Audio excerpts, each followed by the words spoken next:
Hi everyone, it's Martha Novak. No music today because our Blog Talk radio feed is down.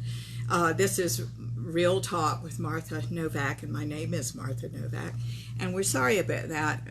They say that there is website maintenance going on Blog Talk Radio, so I've decided to go on with this and do the certainly do the Facebook Live feed.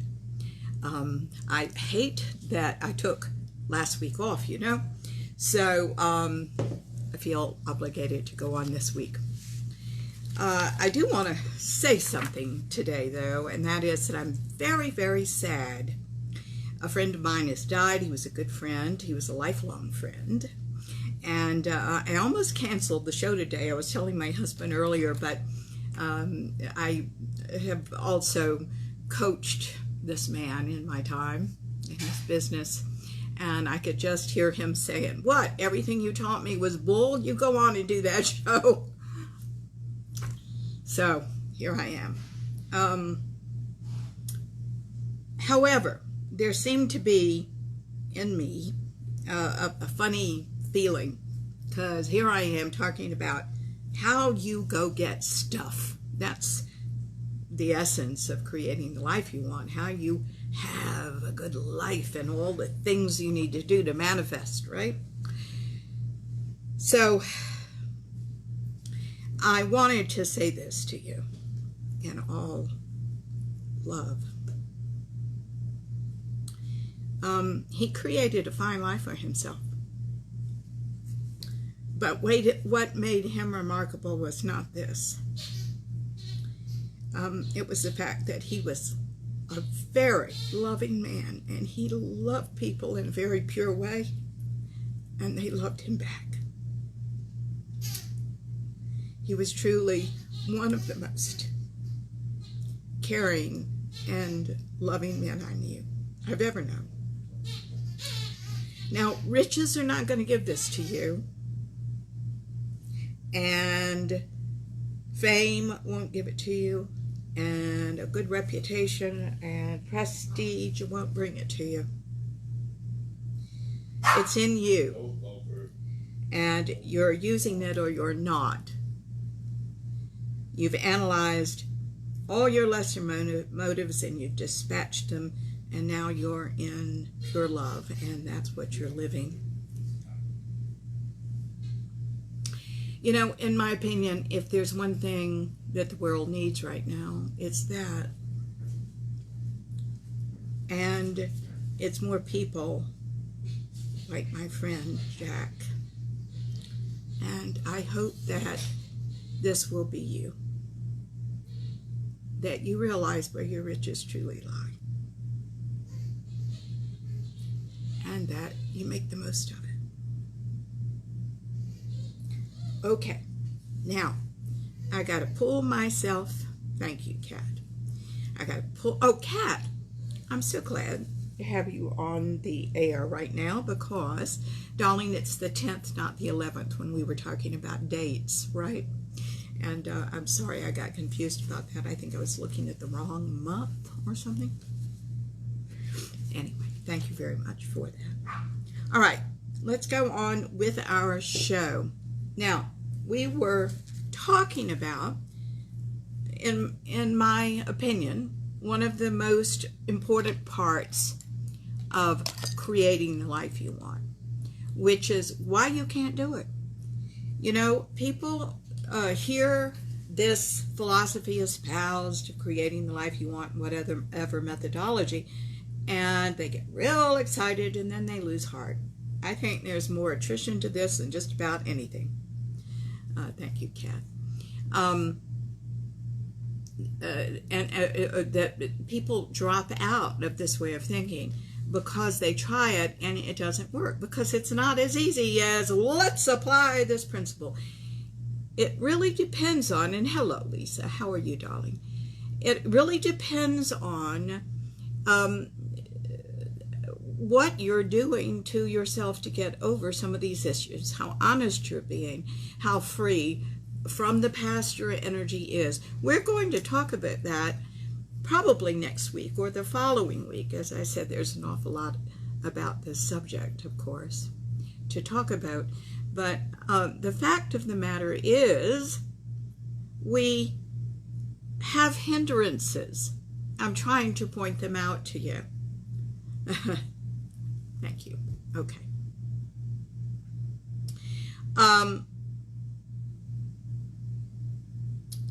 We do have hindrances to our best selves, our highest selves, our most love-centered selves.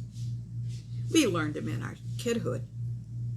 And I have defined these things as hindrances, but I'm also going to say they are cognitive distortions too. So you remember those shows that I did a plethora of them, as I remember. Maybe there are about 6 of them on the air now.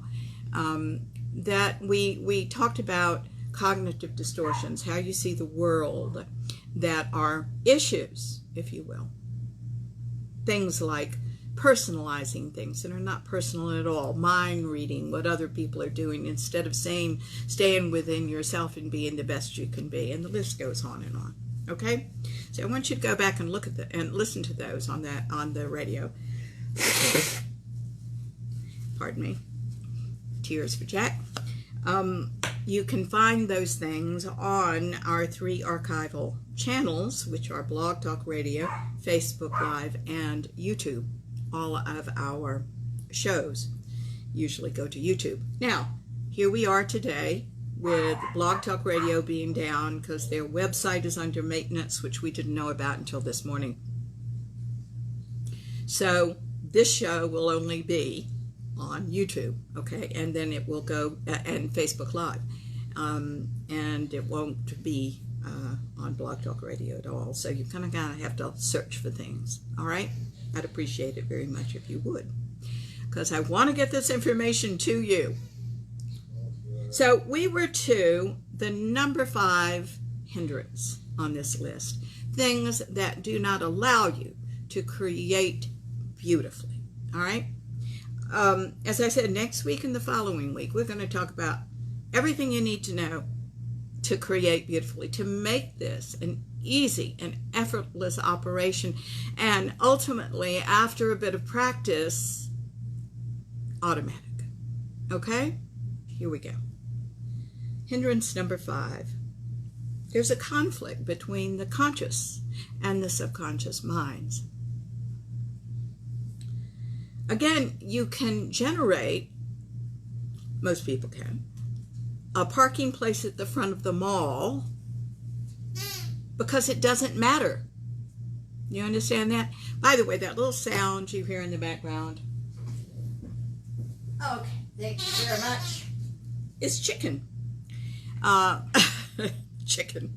I'm glad I'm showing you. Michael, you're going to have to take him and do something with him, darling. He can't be on the radio. But anyway, chicken sounds a bit like, pardon me for saying so, a fart. So I thought I'd better go on, hold it up and say, it's really chicken. My dog's new birthday toy.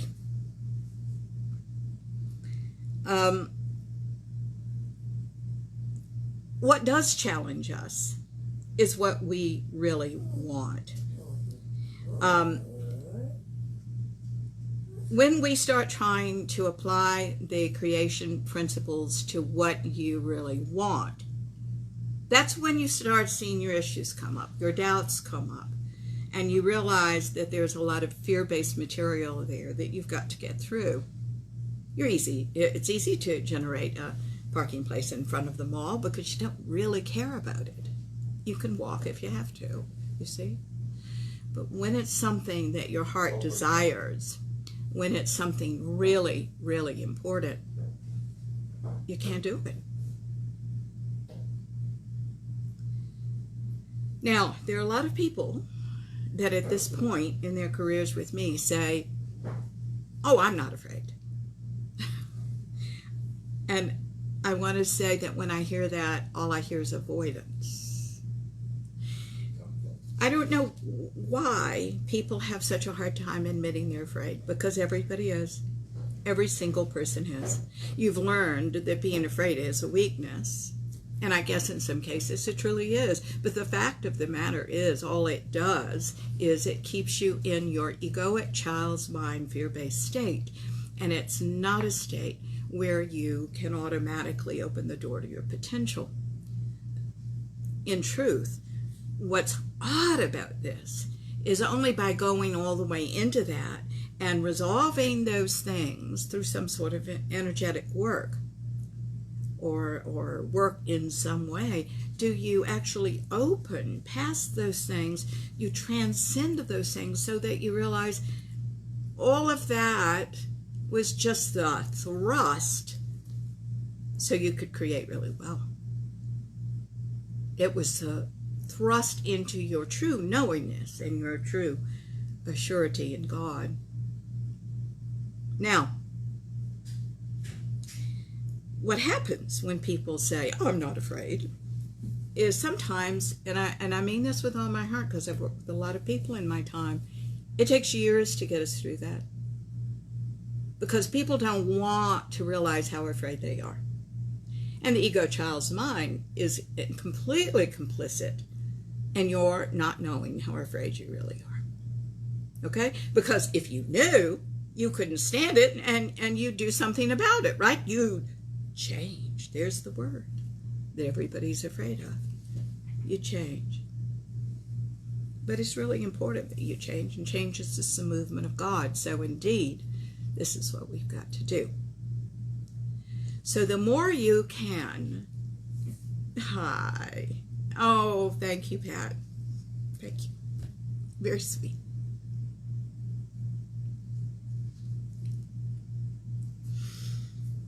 Just a minute. I'll get back on the horse.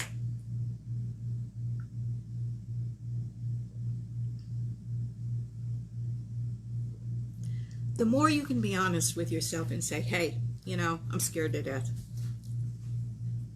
the better off you actually are, because that's really honest.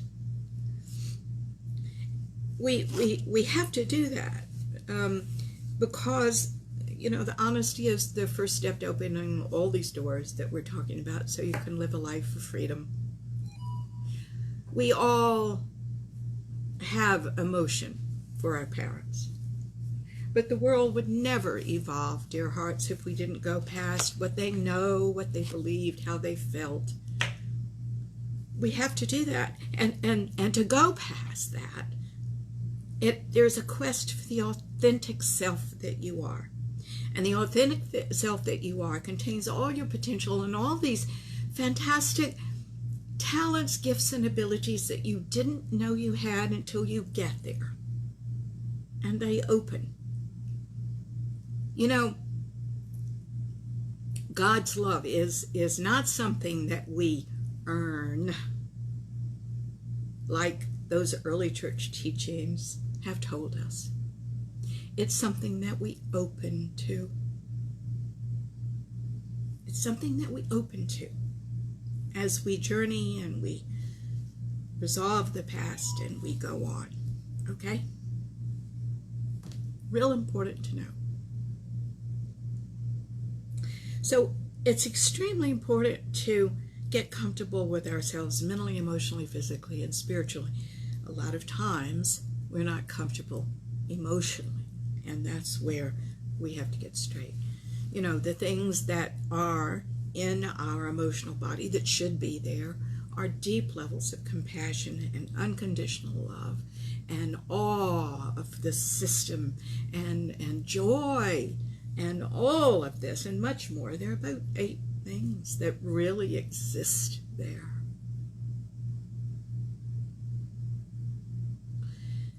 Things like not knowing you don't matter, not knowing if you matter, or being angry at your father, or unforgiveness of the sister who got the diamond ring from your past. Those things don't belong there anymore. And we're going to have to work them out. Not putting everything on the table and picking through your life at one point is really a mistake. How are you ever going to be in alignment with yourself and find that peace that passes all understanding that has been promised to you and is a real thing. I think this is one of the reasons why manifestation programs work for a little while but then stop working. Because you have to align the mind, the ego child's mind, you have to align the smaller mind with the highest self mind. There are two minds here. All right? Now, one of the ways to align that mind, because you'll never get them to agree, is to actually confront the ego child's mind and to resolve it so that energy is released and becomes what it really is, which is the higher mind. You understand that? Another way of saying that is that every single thing you feel is love. All that rage is love that couldn't be itself. All that jealousy, love that couldn't be itself. All that we think is so in conflict inside of us, it's just love that couldn't be itself. And here's the good news. It can always turn into love. It's like that ice cube that I talk about. The ice cube can melt and turn into water because it was at first itself water. It's the same principle, ladies and gentlemen. Love can turn into rage and fear and jealousy and God knows what else, can turn into love because it was first love to begin with. But we have to resolve all those things and see why it changed and what the larger context was. Because when you are a child, you are basing what you think about life on appearances. They're just appearances. Your brain isn't fully formed. It doesn't really fully form until you're in your 20s. So it can't fathom anything outside itself. The father that is distant from you and doesn't want to see your homework or isn't particularly wanting to be involved with you is all about you in the child's mind, you see? It's all about you not being good enough, pretty enough, interesting enough, smart enough, talented enough. And we carry these things our whole lives. They're burdens until the energy is released into the highest self, at which time, many times this energy becomes talents and gifts and abilities and desires and all sorts of exciting things, creativity on the other side that helps us get what we want. You see? This is how it works. Oh, it's very easy to talk about. It's harder to do because we have these hindrances in the way. We have these conflicts between our lesser mind, and that isn't, by the way, a judgment call about that mind. It's just not the potentialized mind. I'm making up my own word there. You see? But the potentialized mind, the higher self mind, is something quite different. You all have heard me talk about these two minds. Perhaps I need to reiterate that for anybody who's listening who's new. You have two minds that we work with here. You have the ego child's mind that starts around 18 months old. This mind is the part of you that is still in existence and thinks like a child. It's part of you. It comes along about the time the ego is formed, when enough presumably bad things have happened to you in your past that you need a device, something inside that helps you scan the future for things that hurt you in the past. And immediately around that time you start leaving the present moment. And you have decisions made about that present moment, that reality is bad, that if you stay in the moment you'll be hurt, because indeed you were. But those large presumptions are not in your best interest, and they were incorrect. Nevertheless, the child's mind understood the world the way the child's mind understands the world, okay? And it's based on appearances. Now there's another mind, and that's the highest self mind. While the egoic child's mind is fear-based, the mind of a child, the highest self mind is love-based. And that doesn't mean you're a patsy, right? I hear a lot of people in spiritual work go, oh, I shouldn't be angry. I'm spiritual. I have to love. And they never acknowledge their anger. Well, what do you think that love that they're trying to get to is? It's their anger. You've got to go into it. You've got to understand it. You've got to give yourself permission to feel it. You just can't give yourself permission to stay there. You understand? I'm sure you do. Now that's what we do here. We're putting things on the table from the ego child's mind and saying, this is the way that looks. But your quest, your journey, this marvelous experience of self is the journey from the fear-based self to the love-based self. You know, all of us will get there. Excuse me. Thinking of Jack again. All of us will get there. But the sooner you get there, the happier your life will be. Putting that on the table now. So that's why we're talking. And that's whatever age you are, it's not too late to go on and do it. Okay. Okay, so what I was saying before is we have to align our minds with the highest self-mind. That means resolving the lower self-mind, resolving the ego child's mind. So the ego child's mind tends to see everything very personally, okay? That dad that did not look at your homework, you know, you're seeing yourself as the problem, you know, that you're not, as I said, interesting enough, pretty enough. But what this work does, what energy work does, what consciousness study does, is it says, well, is that what was going on? What is the truth here? What were your dad's problems that didn't cause him to be sensitive to that little boy or girl? What was actually going on here beside what you surmised? And guys, I'm going to tell you the God's honest truth. Life is not what it seems. There's truth beyond truth, beyond truth, beyond truth. There's everything in a larger context. And what you presumed is your ego child's mind is not the truth, or is certainly not the whole truth. And it's our privilege to discover what is true. And that, my dears, is the path to you. Okay. Let's talk about hindrance, number 6. Very much in keeping with what we've just said, but a little different. Number 6 is not looking at yourself, your life, your circumstances, your job, and other people realistically. To create, you have to start from reality. That's the truth.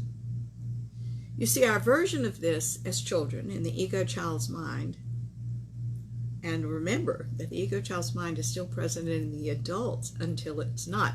Guys, when you're doing energy work, you're never going to lose the ego. You shouldn't. It's a natural part of you. What does go away, what does go dormant, is the ego child's mind, and it has you reacting and thinking and feeling like a child. That's the part that you should challenge. In the ego child's mind, what you do, you replace reality with this fantasy. You see, children learn to avoid reality in 3 different ways. Number 1, they normalize their situation.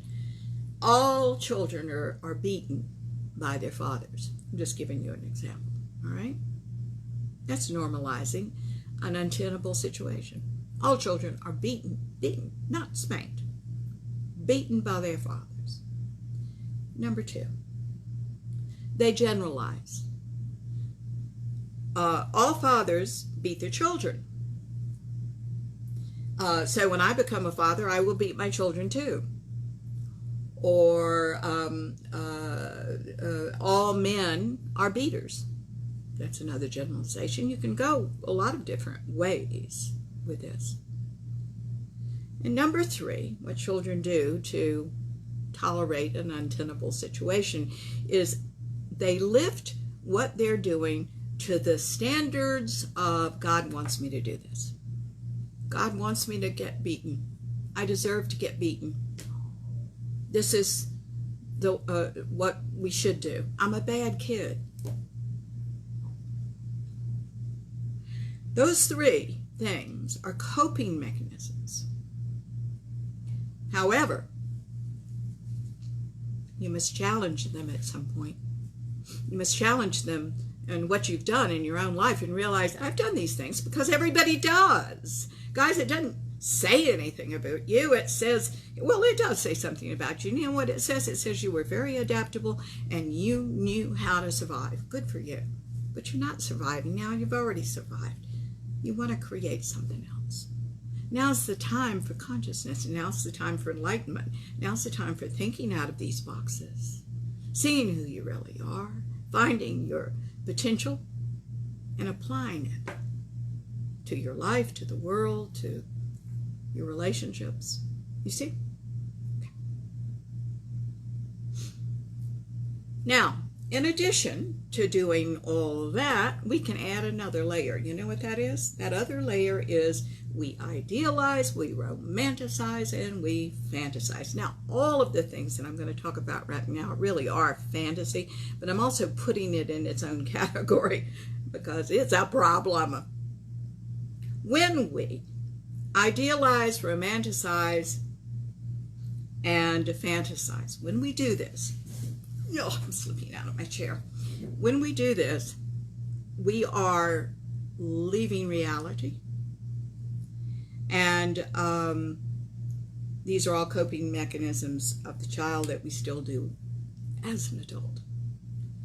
Now let's talk about each one of these. Idealization occurs when a child's mind, in the adult too, idealizes itself, a parent, a childhood, a family, the family, a family unit, or love itself. I want to tell you a story about that. I had a friend years ago who had a father who was a raging alcoholic. He caused problems for everybody, had a hard time keeping a job, and yet he loved his daughter. He loved his daughter. So every time he saw his daughter, drunk or sober, he was sweet and kind to her and told her she was the apple of his eye, and it was wonderful. Now, this all occurred before she was 4 years old. He died when she was 4. She has never been able to find a happy relationship in her life.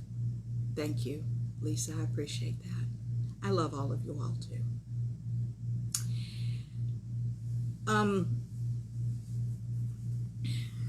She's never been able to find a happy relationship in her life because, now listen, the idealization of her father.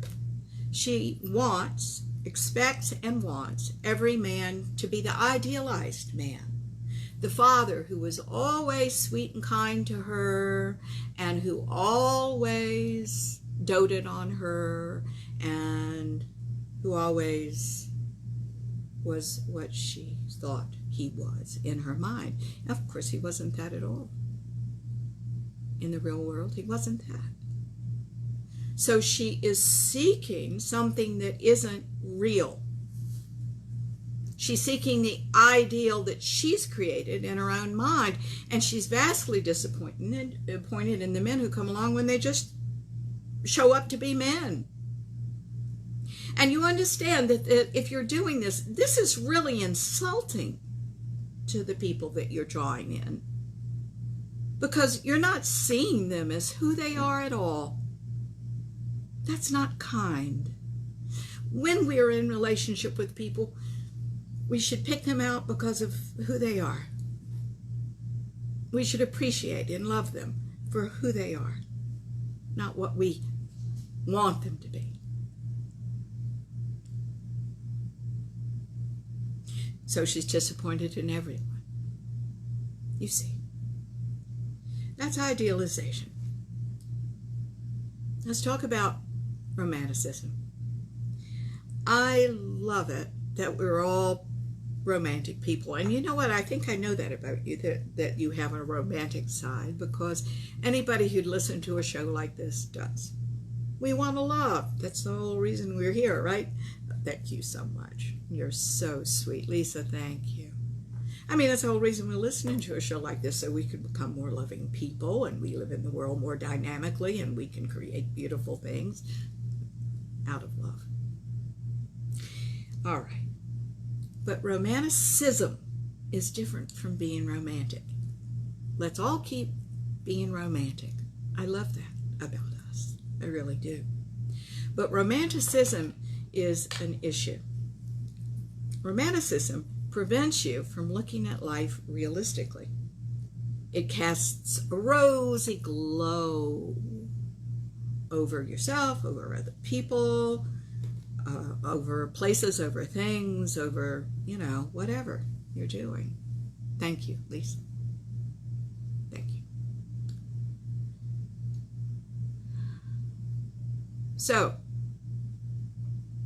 this way, with romanticism on top, this rosy glow, you can tell yourself that everything, including you, is just wonderful. And that's the child's way of refuting the main issues that are on the table. As a matter of fact, when I give this, thank you, Lisa. When I give this lecture, a lot of times to groups of people, and before COVID, of course, what was always, people would laugh when I got to this part, and they'd say, I married out of that. I've dated that guy. I've dated that woman. It's been a very funny experience because, yes, when you don't want to see the truth of a situation, people are telling you who they are right away. You just don't look because of romanticism. You don't want to see it. You'll excuse those things. You also need to look and see if you're excusing your parents. Because in my experience of working with people in private session, what I have seen over and over and over again is, in fact, I saw it not long ago where I was trying to get someone somewhere, and she went off on a tangent about other people. Oh, but my parents, they had it so hard. They were reared during the Depression. Yeah. Does that give them permission to beat the living hell out of you? I don't think so. There are a lot of parents that lived through the Depression that didn't beat the living hell out of their children. Don't make excuses for anybody. The loving thing to do, and the only way to reach your potential, is for you to see everything clearly. To see who people are. To realize we all have our roles here. Shakespeare said, all the men and women merely players. It's true. We're all here. We're enacting roles for each other. That's what we do. And at one point we need to see it all and accept it all. See what we are going to do relative to that, whether we are going to appreciate that or not appreciate that, or make ourselves into something more or less. You have your choice. All right. So we must see reality. In romanticism, discernment goes out the window. Now, you've heard me talk about discernment over and over and over and over again. A lot of times when people come to me, they're very nice people. They may be empaths themselves. They are trying to get to certainly their potential and their best selves, but they think that discernment should be left behind. That's judging people, isn't it? Guys, no, discernment is not judging people. Discernment is understanding this. Everybody's got an agenda. Not one person in your life doesn't have an agenda. The people we love and trust the most, the people that we say we're most compatible with, are the ones whose agendas match ours, or mostly match ours, okay? The fact is, discernment is a very good thing. Then you can't be taken advantage of if you see everyone's motivations. And by the way, the only way you get to this is to see your own first. When I'm working with people, yes, I will plunge down there into your egoic child's mind. And we're going to find things that you will say, oh, wow, I do feel that way, and I'm kind of ashamed of it. And I'm going to say, stop being ashamed of it. It's human. Let's just get it. So that if we can have that today, you can be more of the other. What is the other? The other is love. The other is love with discernment. Love is reality and seeing the way it really is in the world. Discernment is a God-given gift that you leave behind when we really choose any of these devices, like idealism and romanticism and fantasy. Now let's talk about fantasy. You've heard me say that fantasy is its own reward. It's where you go to feel good about yourself or your situation. However, let me say something to you, that there is a positive fantasy and a negative fantasy, because as soon as you build up and feel good about yourself, because it is a lie and you know it deep down inside, you're going to have the negative fantasy too. You can't have one without the other. Do you understand that? But a lot of times people are so afraid of themselves and God and their circumstances and everything, whatever they've built up in their minds about life, that they will put up with a negative fantasy. I am lower than the bottom of a birdcage. I have no talent. I have no gifts. I have no abilities. I'm not anything. I don't matter. Just to have the positive fantasies of I'm queen of the world or king of the world. Guys, both of them, not true. We've got to find out what really is true in the middle. You've heard me lecture on that before too. What's the truth? Fantasy is addictive. If you are using fantasy, and by the way, all children do, it's our big means of escape when something's wrong. It's our big means of escape. Imagining that the future will be better. Seeing what you'll do when you grow up in the world, right? Having the agent before you've ever even found out whether you have talent to act in your mind. We have to base things in reality. But fantasy is your heroine. And science has proven that fantasy, when you indulge in it, hits the opiate centers of the brain.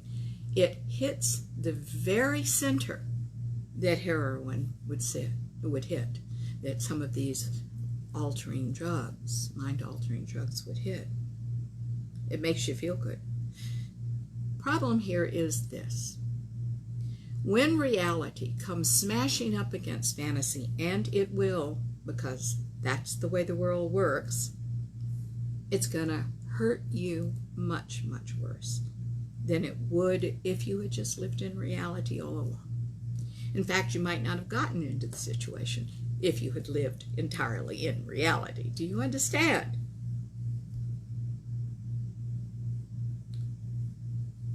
You love it because you feel powerless, and it makes you feel like you have power. It makes you feel in control.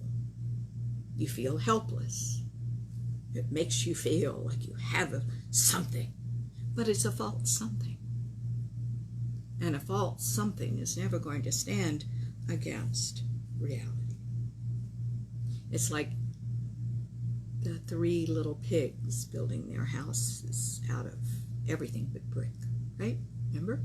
And the wolf came and blew the house down. Don't build your life out of straw. I remember a woman, she was never a client of mine, but at one time I knew her quite well. She was beautiful to me. She had the most beautiful voice I've ever heard in my life. The problem was that she was so indulged by her parents, and I can tell you stories about that are horrific, and they're all seemingly good. Like, I'm going to tell you a quick story. I remember being at her house as a young girl, and she, for some reason, was talking about some sort of perfume that she had to have.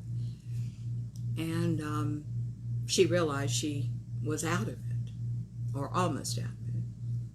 And she went out into the yard and stopped her father from raking the front yard and said, "You go over to the mall and get me this perfume right now. I'm out of it." And he did. Even then, as a kid, I knew that was not right. So she grew up this way, right?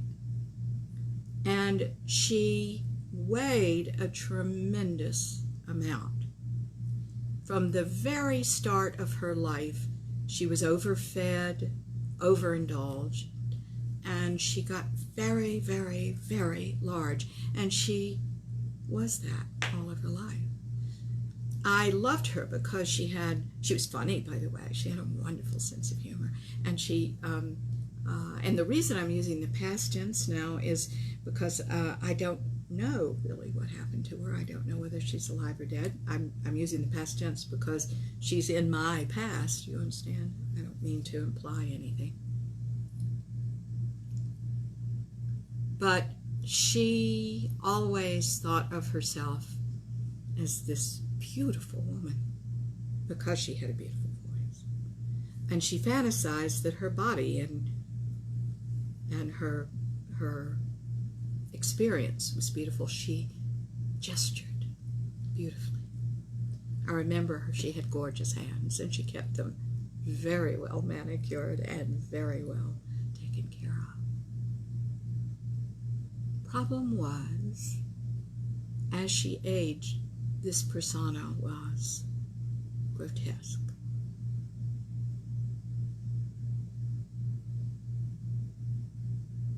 Broke your heart. And people moved away from her, that and other things that she was doing, because it was all about her, and she felt she still, long after her parents passed, she deserved things. She was entitled to have all this as the diva, right? Guys, nobody's going to put up with that.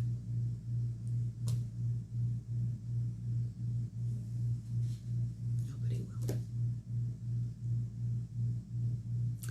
We are to hindrance number 7.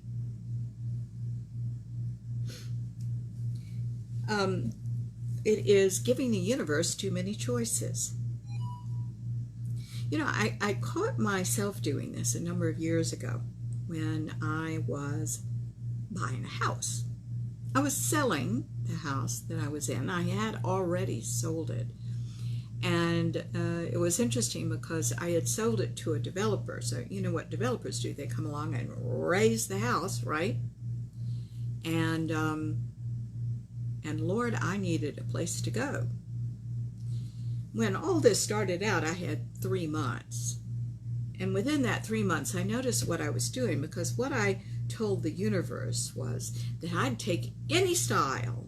I liked Cape Cod, I liked Williamsburg, I liked French style, I liked every kind of house there was. It didn't matter as long as, you know, it had my criteria in it. I liked it all. I couldn't find anything. You know why? Because I was dividing the energy I was creating with. Now, what do you do instead? You change your prayer. It becomes, God, I now accept the perfect house. And while I may not know what my idea of perfection is, you do. And I surrender all of this to you and welcome my perfect house. I then listed the elements that I wanted in a house. You know what? I got everything except the fence in the backyard for the dog, which I easily put in. I didn't give that a whole lot of attention. I knew from the start that that wasn't a deal breaker. I can always add that, right? But I want to tell you something funny. I thought it might be nice to have a jacuzzi. So I thought, oh, and I couldn't help myself from imagining how nice it would be to rest in a jacuzzi. I got 3 of them. This house that I then bought came with 3 of them, far more than I could possibly use. Oddly enough, they have some gigantic ones in this house. I still use the smallest one. It's more comfortable for me, okay?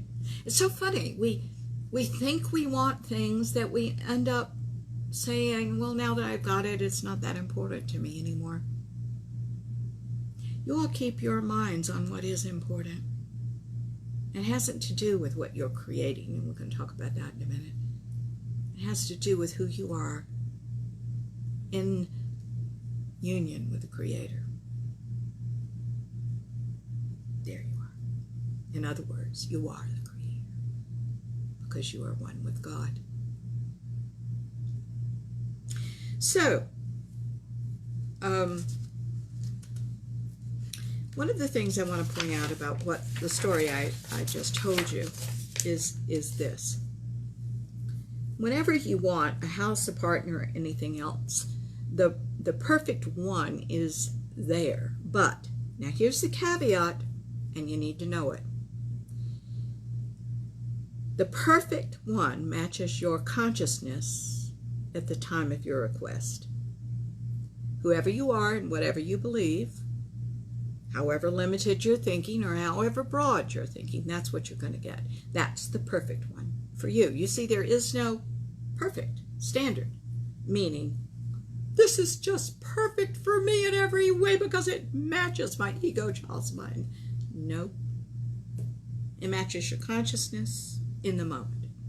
How much or how little you're willing to give yourself. You see? And one little thought can tear it all down. That's why I'm saying you plant the seed in fertile soil, you give it light, you give it water. Don't you go out there and dig it up by your doubt and by your thinking otherwise, whatever that otherwise is. A standard of perfection doesn't exist except in your ego child's mind. There is no perfect house for you. There is a perfect house in God that matches who you are for you. Do you understand that? The perfection is where you are in your conscious journey. That it matches. Yay. So turn it over to God there. I hope you understand that. I think that's real important. There is no perfect except in our own minds. The only thing that's perfect is God. You can't be in your ego child's mind if you're going to be there.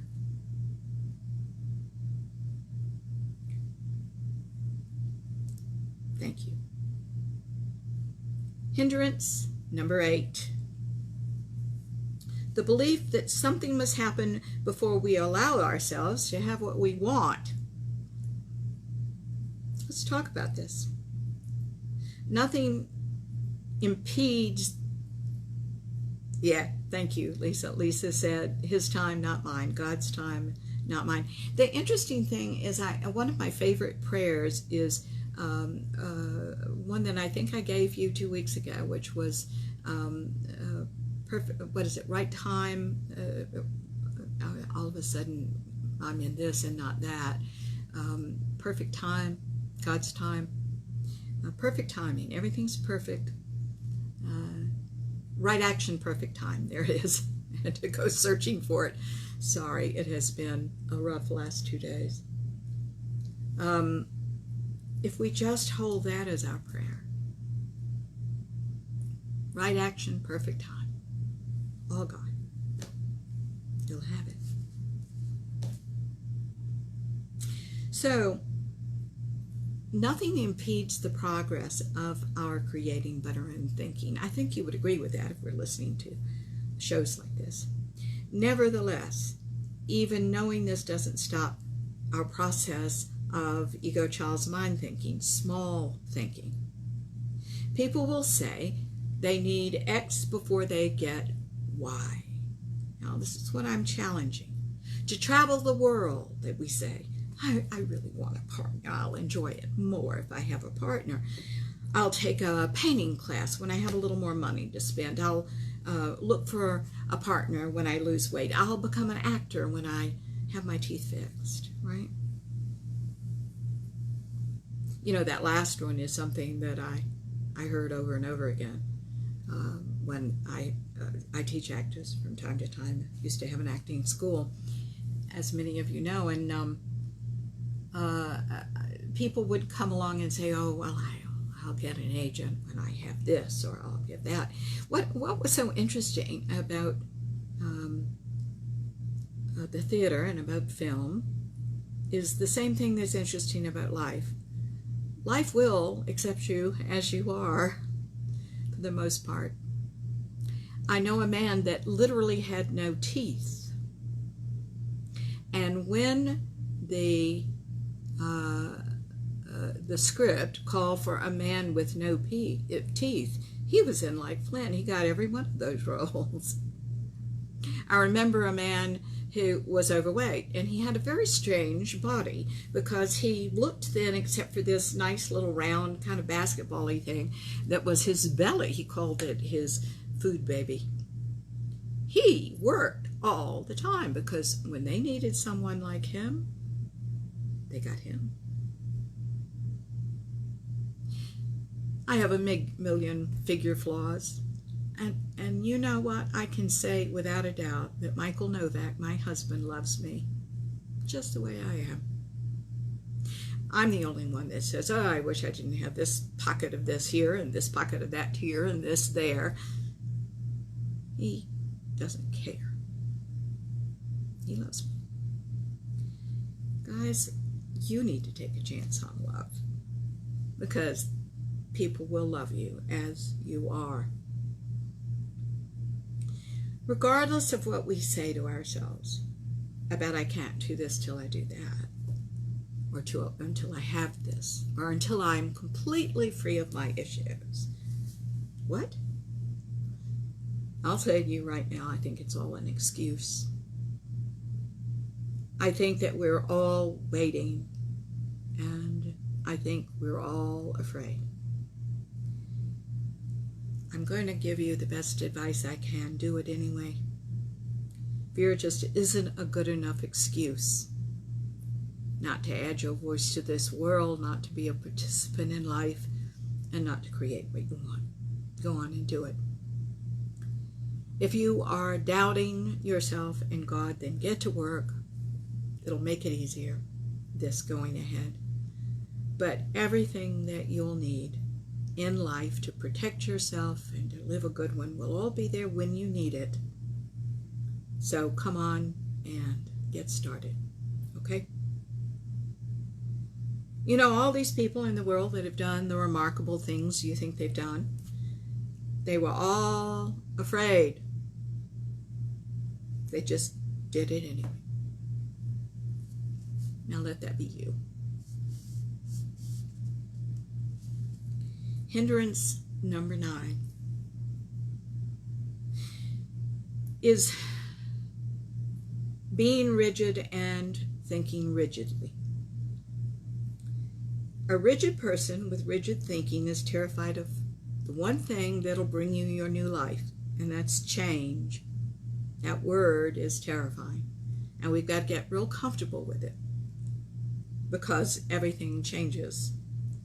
I don't understand why I'm saying good morning to myself. If you all are reading these notes, I can only think that's my husband checking in. Good morning, dear hearts.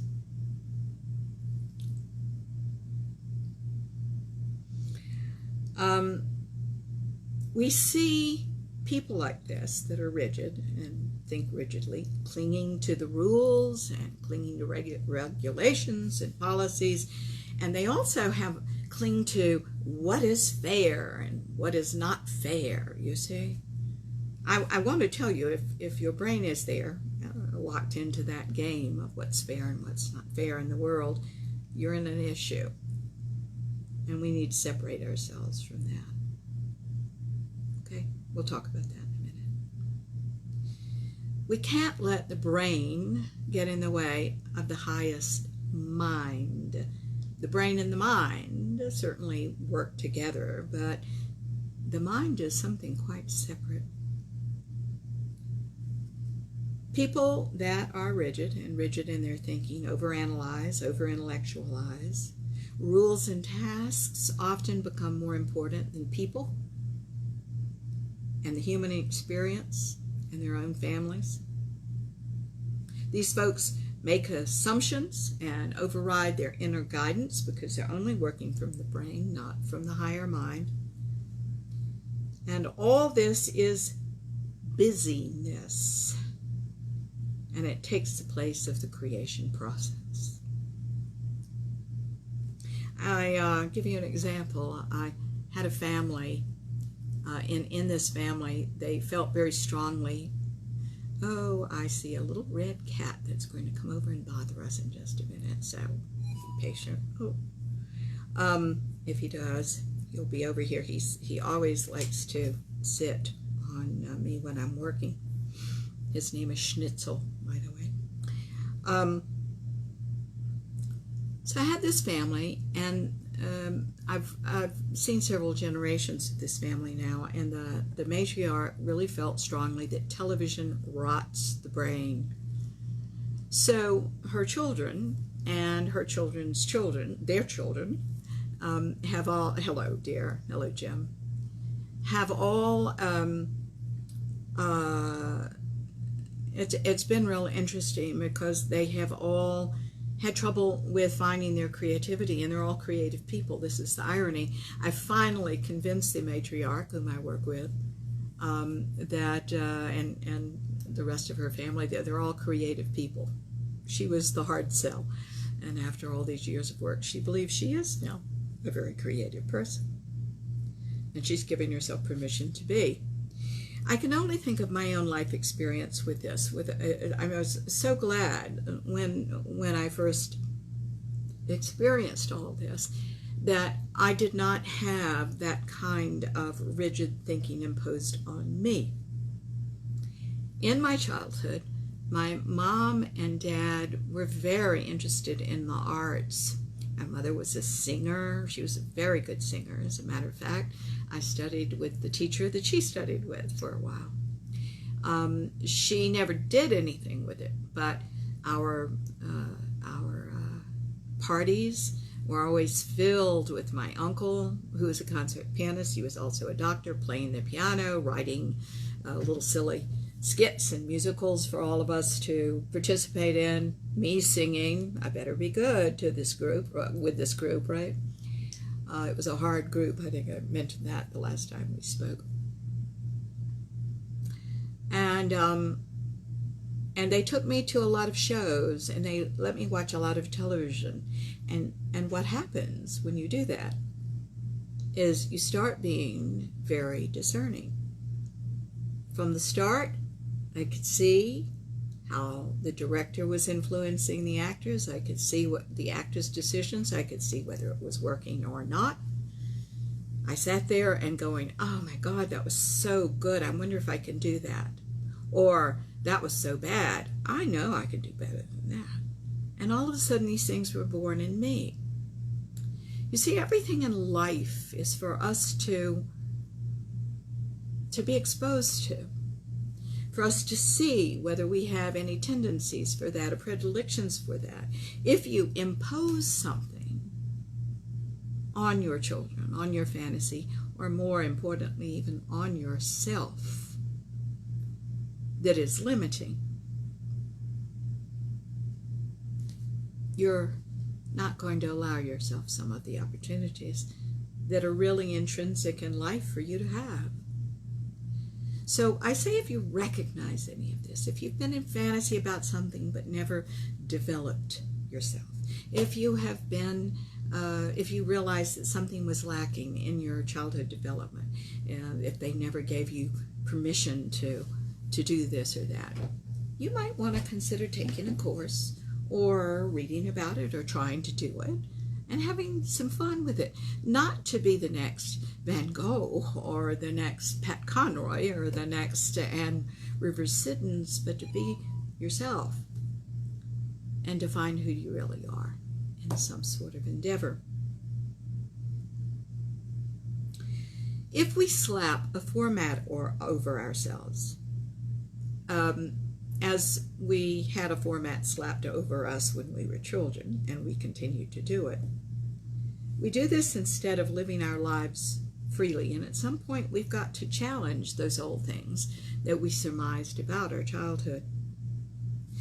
We can't refuse to take a break when we're working because we're putting the tasks before resting, the tasks before getting away and letting the creative juices flow. You know, I write, and I've written for years. I've written music, I've written lyrics, I've written poetry, I've written books, I've written the books that you read and that you order from the internet. I'm writing a fiction book right now. It doesn't come at once. What happens is you kind of get stuck, and then you go and have to have a good cup of tea. And in the process of going down there, before you've even made it, you have the answer. I don't know what that was about, but we are going to turn it off.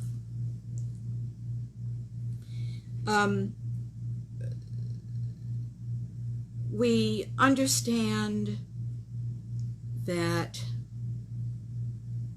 creativity is a process that comes to us in bits and pieces. So it's real funny, I always have a tablet downstairs as well as one upstairs, because I know when I'm going to go get my cup of tea, words are going to form in my head that I don't want to forget to come back and write. They weren't here when I was sitting here pounding it out. You know why? Because I was sitting here pounding it out. I don't know what that's about. All right. The whole fact of your pushing is the problem. We've got to learn to work with ourselves and work with our creativity. Refusing to take a break. And I'll tell you what a big limiting factor is: tradition. You've heard me say there are no enlightened traditionalists. There are not. We all start with tradition, or with no tradition at all, and we don't even know what it is. And we got to get to a point where we are out of that. It isn't that I'm against tradition, but create your own. Who says you have to do what was done 200 years ago? Or just by your mother and father? It's not sacred. Think out of the box. What would make you happy? What would make everybody happy? I remember a woman who was a very rigid thinker, who, when I suggested years ago that she was getting older, which I'm sure she didn't like to hear, and that she shouldn't be responsible for the entire Christmas dinner for her big old family every year. She wouldn't hear of it. She made herself crazy for years. Nobody enjoyed those Christmas dinners, by the way. They all avoided her like the plague because she was grouchy and mean and hateful and didn't enjoy anything. But she made a good dinner. Finally, she got to the point now where not only did she ask everybody to bring something, but she passed it on to a daughter. So everybody brings something to a daughter's house. She didn't even have to clean her house anymore. Isn't that wonderful? Yay! Guys, don't be locked into tradition. You've got to move with the times. It's wonderful that something was lovely in the past. I'm delighted. It's a lovely memory. But how does it need to change now? It might be lovelier. Give it a chance.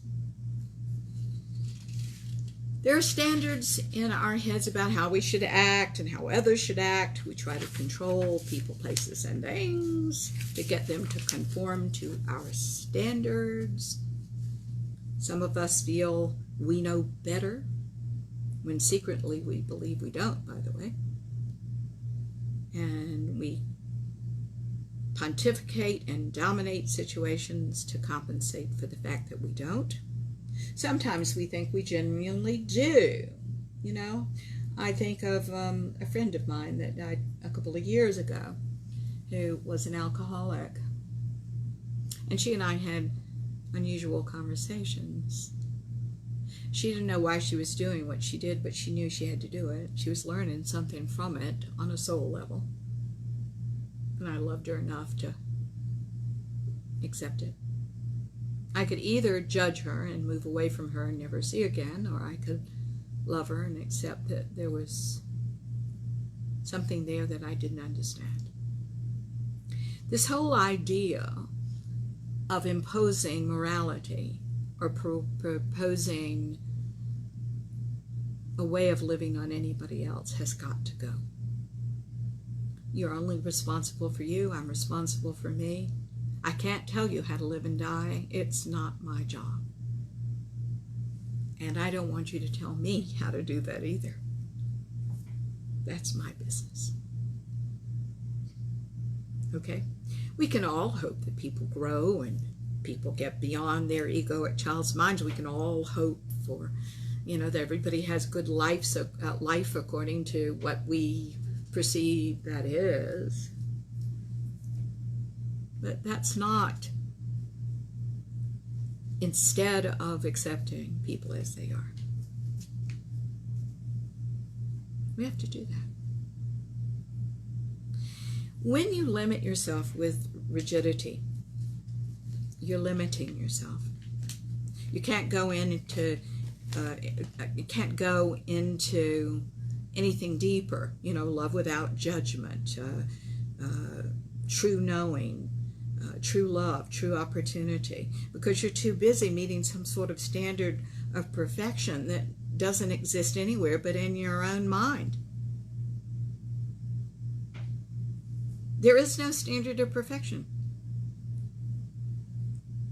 Is that shocking? There is no standard of perfection except in your own mind. There is only perfection in the imperfection. And that perfection is that God is perfect. And you reach the knowledge of this perfection and begin to work in it by accepting your own imperfection. Isn't that wild? This is the esoteric journey where nothing seems like it really is. It's all different from what it seems. It's important to have an appreciation, compassion for another's experience, and certainly not being afraid to hear another's point of view. I often find that rigid thinkers are afraid of another point of view. They don't want their rigid thinking shaken up, their structure shaken up.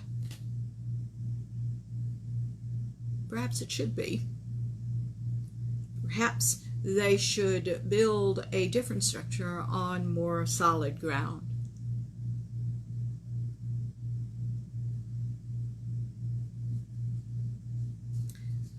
Okay. Hindrance number 10. What's our time like? Okay, we've got a little more time. Hindrance number 10 is putting all your attention on the external creation instead of on the Creator, and keeping your energy there. The interesting thing is, when you first start this work and you get so excited that you are creating something, that's where all your energy goes. And then the creation stops because you don't have it on you at one with the Creator. You understand? Your job is to desire and to know and to expect. But God's job is energetically bringing you what you want.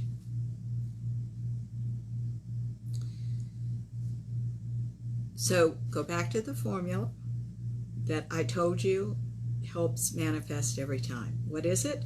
It is desire plus knowingness that lives in expectancy plus any action that you're propelled to take equals the manifestations of your desires. Now let me give you an example of what I'm talking about right now, about having your energy out there instead of in here, okay? There was a darling young man I taught for years as an actor. I taught him in Atlanta. He was adorable. He was precious. He was naive. He was hail fellow well met. He was I don't know why we're doing this. He was a great guy, and he could act in his adorable way. So he went to Hollywood, and as soon as he got there, he got an agent, and he made a big movie, and had a real good part in it, and did really well. As happens in Hollywood, these companies sell out to other companies, they merge with other people, right? And all of a sudden, he didn't have an agent anymore. That means you don't have a job, because all jobs come through your agent. He panicked. So I was out there, and I was having dinner with him one night, and he said, you could see the desperation in his eyes. And I said, you've forgotten that you created all this. You have completely forgotten that. I said, what are you doing? He says, well, I'm out taking my headshot around to every agent I can find. What's your success rate? None at all. Okay, you're just like everybody else. You've just made yourself everybody else. Okay. Now you can either have that, or you can know who you are and create what you want from the inside and see what you're supposed to do, where you're supposed to go, and make the most of your time and energy. Again, take the action you are propelled to take from the inside. I saw, so help me God, only person I've seen this several times, but I actually saw that proverbial light bulb go off over his head. And he went home. And that's exactly what he did, but it didn't tell him, this energy didn't tell him to be an actor. It told him to write a screenplay, which he did, which he sold to, it hasn't been produced, but he sold it to a major company, and they were at the time talking about attaching a major director to the project. And that was what he was told to do. I don't know what happened to him, quite frankly. I'm not sure. I'm not sure he was able to sustain this after that. because I don't think that film has ever come out. He was struggling with doing this, but he didn't do it. That's my point. You do it, but you've got to work on sustaining it, because the idea is, oh my God, I get so excited. I've now sold this. Oh my God, I'm so thrilled. I'm home free. Don't we all want to think, I'm home free? I know a lot of people, and the reason they want a partner is because they don't have to work after that. Not work, but I'm talking about it'll be easy for me. It's fine. They got a partner, they can kind of stop trying to create a partner. Everything's going to be fine after that. They lived happily ever after, they believe. The reason the fairy stories don't go into this is that everybody doesn't live happily ever after. Watch Into the Woods by Stephen Sondheim, and you'll see what I mean. Everybody gets what they want. Not so fast, okay?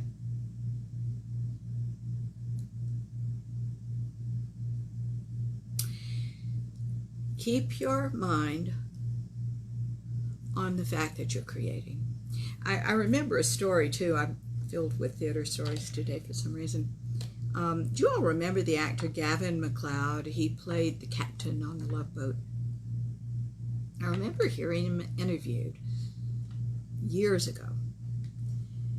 And what struck me was something that I should pass on to you.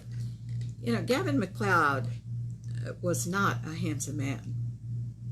He was definitely somebody that I would consider a character actor, right? And he knew that about himself.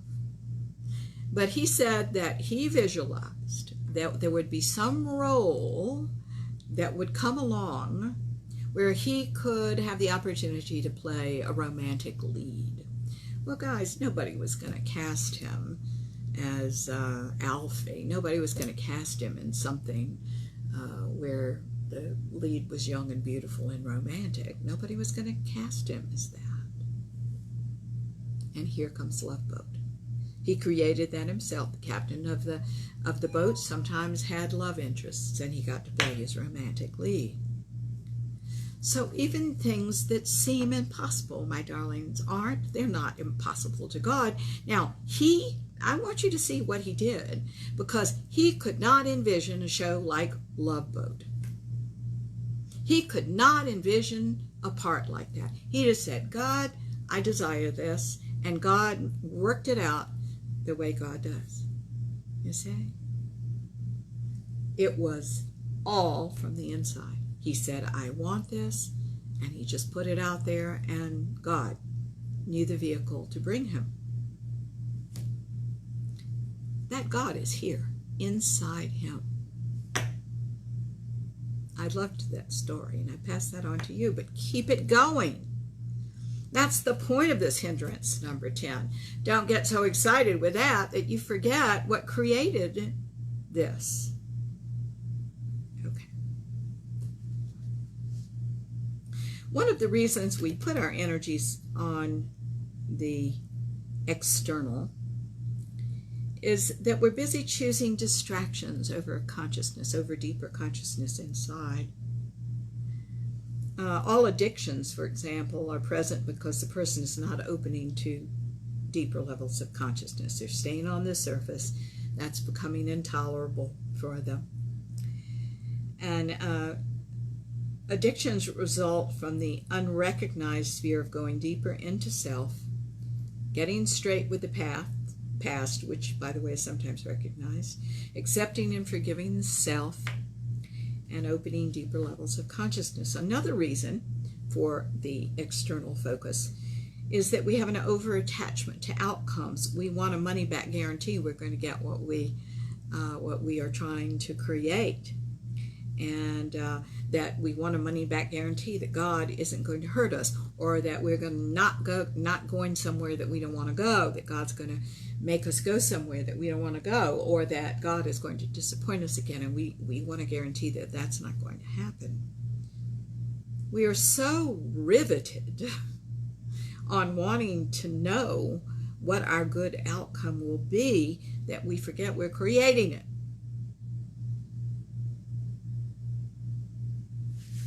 Don't forget, you're creating.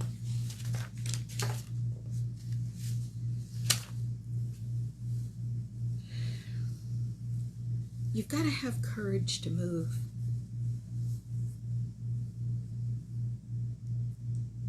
Yes, yes. Thank you, Lisa. Lisa just said, and one of the real downfalls of that is numbing yourself to feeling and processing. You see, you're being called by your feelings. You want something? Do you realize that is not there to torment you? It's there to make you move. It's there to make you do something. It's there to make you think a different thought and have a different feeling and create a different script that brings a different outcome. It's calling you to grow, evolve, change. Now you got it.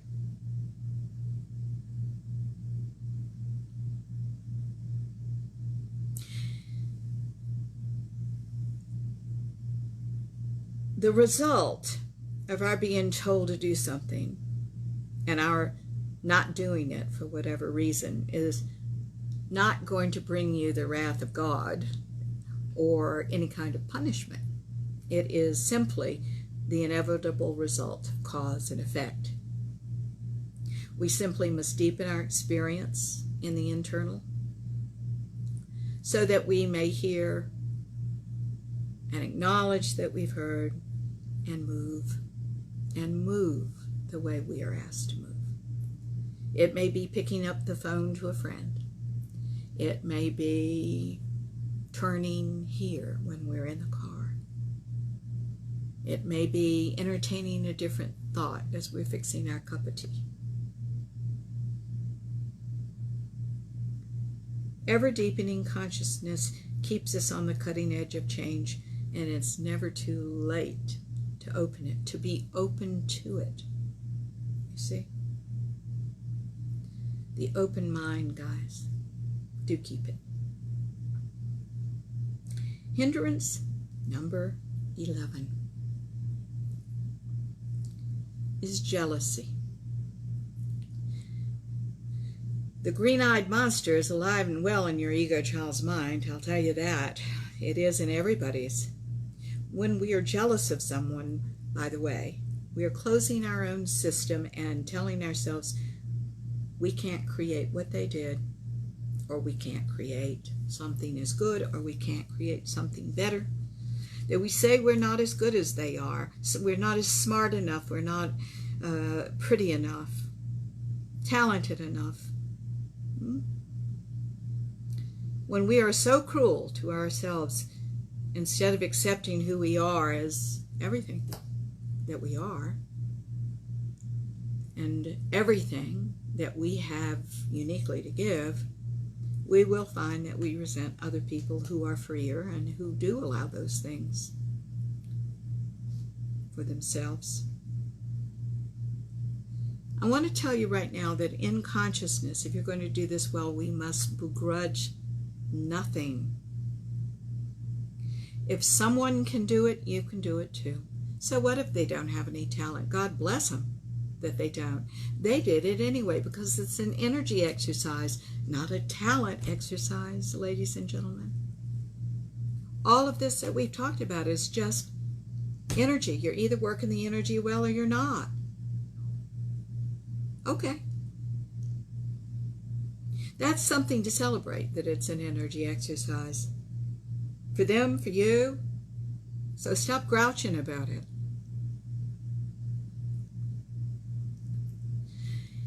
Here we are with, we must stop thinking that life has to be fair.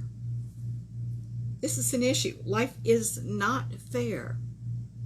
If you learned this in your childhood, everything's got to be fair, it was an imprecise learning, even a wrong learning, I'll say.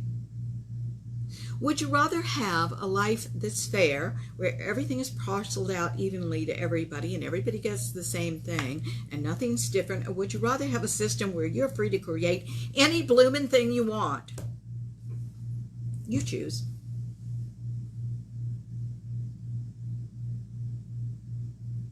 Then I think we all ought to stop complaining and get to work.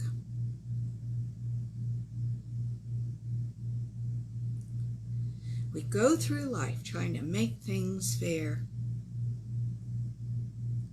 You weren't allotted the same things as your siblings. Oh, dear God. I've seen about everything in my time concerning this. I've seen families steal money from other family. I've seen inheritances snatched away. Now, with my clients, I'm always recommending that they make sure they're given their fair share, if possible, and they get their fair share, and they stay in their pitching up to a point. Up to a point. I just don't believe in long, protracted fights over anything. I really don't. I believe you should get out there and make your life a good one, and believe it or not, sometimes it's about putting things down, starting over, and being the creative, incredible, God-given resource you are.